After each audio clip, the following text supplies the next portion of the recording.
So this is the ground glass holder from yesterday. On two of the edges, you can see on the left and on the top, I re-shellacked it after sanding yesterday, but I wanted to show you a demonstration of the soaking method for removing varnish. And since this is shellac, it should be relatively easy, but I'm going to demonstrate that right now.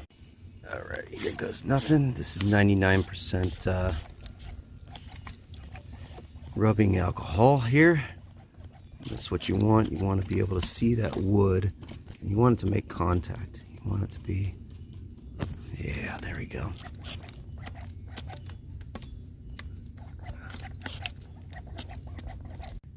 Just let that sit on top of there since it's shellac, you know, like I said, alcohol, and I'll lift it right up. Just give it a few minutes. It softens all that up, and then you can start wiping below. It'll look really, really nice. Since the wind is a little bit strong, I actually opted to put a little clamp on it, and that'll press it into the wood and soak it a little bit.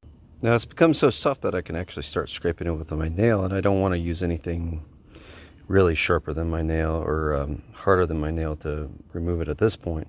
I can keep on re-soaking it until it actually floats off, but that'll take a little bit longer, and it'll take several attempts. You could either do that or let this dry a little bit more and then sand it off like I did on this portion of it yesterday in my previous video.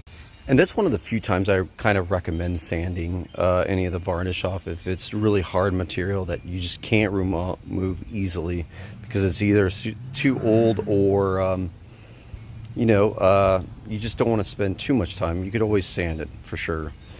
But this is like a gentle method if you're really trying to remove the gunk and dirt that's sunk into it, and you really want to remove it and make it a really nice and clean finish. You can always soak it with the solvent, and that's a really good option. Now you can also use a heat gun to try to bring some of the shellac back up. You'll see, like, you just want to heat it enough to where you see like little pools of like what appear to be little wet spots.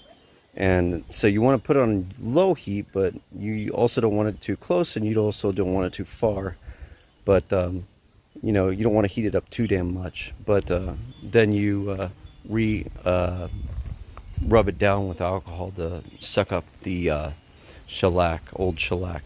Then we apply the time-tested method of lighter fluid to see what it would look like. I would say that looks pretty darn good, except for that little black spot right there. I mean the sheen's good, the color's good. I think it's dark enough to where I'm just going to apply a clear shellac on this side.